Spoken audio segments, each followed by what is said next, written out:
గెలుపు కోసం కష్టపడాలి, గెలుపు నిలబెట్టుకోవడానికి నమ్మకం కల్పించాలి, కానీ గెలిచిన తర్వాత మోసం చేయాలి. ఇదే స్ట్రాటజీయా? పక్కా ప్లాన్తో అడ్డంగా పోతూనే ఉన్నారా అంటే అవును.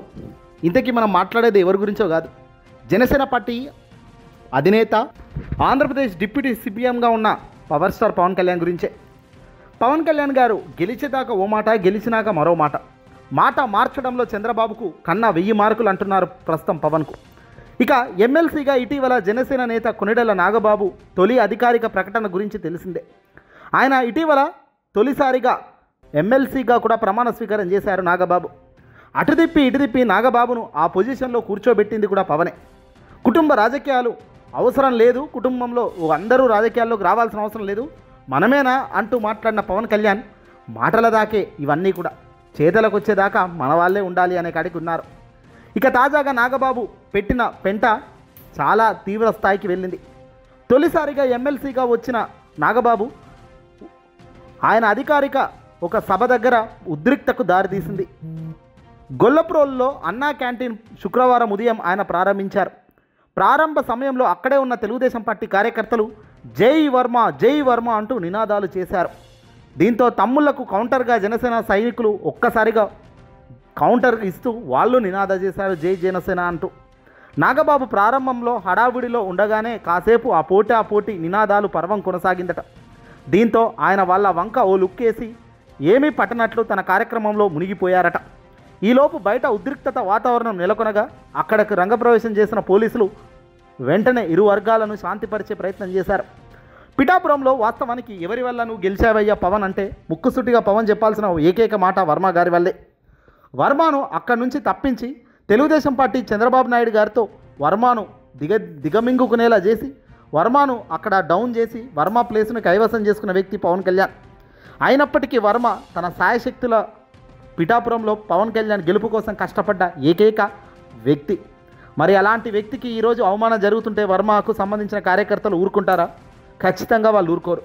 ఇప్పుడు వచ్చి మేమే గొప్ప వాళ్ళం, మా గెలుపుకు మేమే కారణం, మా గెలుపుకు కారణం ఎవడూ లేడు, అలా అనుకుంటే కర్మ అంటూ ఇటీవల నాగబాబు ఓ వ్యాఖ్యలు చేశారు. మరి అలాంటి వ్యాఖ్యలు చేసిన వ్యక్తే వచ్చి హడావుడి చేస్తుంటే, సభలు చేస్తుంటే, ఏదో మీటింగ్లో పాల్గొంటుంటే ఊరుకుంటారా? దాని తగ్గట్టుగానే వీళ్ళు రియాక్ట్ అయ్యారు. ఇక ఇక్కడ మొదలైంది అసలైన పతనం. ఈ చినికి వానలే రేపు పొద్దున సునాములు అవుతాయి, పార్టీలు కొలాప్స్ అయ్యేదానికి ఇవి ఇంధనం అవుతాయి. పిఠాపురంలో పవన్ కళ్యాణ్ నెగ్గినప్పటి నుంచి తెలుగుదేశం పార్టీ ఇన్ఛార్జ్ వర్మకు రాజకీయ ప్రాధాన్యత క్రమక్రమంగా తగ్గిస్తూ వస్తున్నారు. ఈ క్రమంలో ఈ మధ్య వర్మ చేసిన ఆపై డిలీట్ చేసిన ఓ పోస్టు తీవ్ర దుమారం కూడా రేపింది.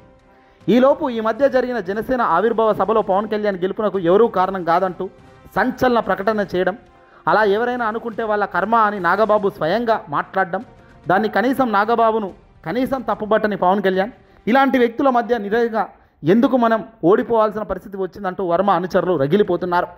టీడీపీ కార్యకర్తలు వర్మ అనుచరులు నాగబాబును సోషల్ మీడియా వేదికగా విపరీతంగా ట్రోల్ చేస్తున్నారు కూడా. ఈ తరుణంలోనే నాగబాబు తాజా పరిణామం ఇరు వర్గాల మధ్య ఉద్రిక్త వాతావరణం నెలకొనే పరిస్థితికి వచ్చింది. వాస్తవానికి హూ ఈజ్ నాగబాబు? రాజకీయంగా ఎలాంటి అనుభవం లేదు, ఏమీ లేదు. రాజకీయంగా గాను అసలు ఎక్కడా కూడా నాగబాబు పటిష్టమైన అనుభవం ఉన్న వ్యక్తి కానే కాదు.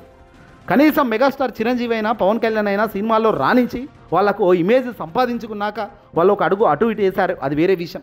కానీ ఏ ఇమేజ్ లేని నాగబాబు కేవలం అన్న పేరు తమ్ముడు పేరు చెప్పుకుంటూ రాజకీయాలు రాణించాలి, రెచ్చిపోవాలి, రెచ్చగొట్టాలి అని చూస్తే మాత్రం కరెక్ట్ అయితే కాదు.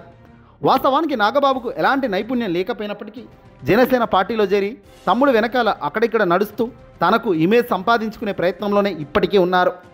అట్టర్ ఫ్లాప్గా మెగా ఫ్యామిలీలో ఒక ఫ్లాప్గా ఉన్న వ్యక్తి ఎవరైనా ఉన్నారంటే అది ఈ పెద్ద మనిషి అని చెప్పొచ్చు.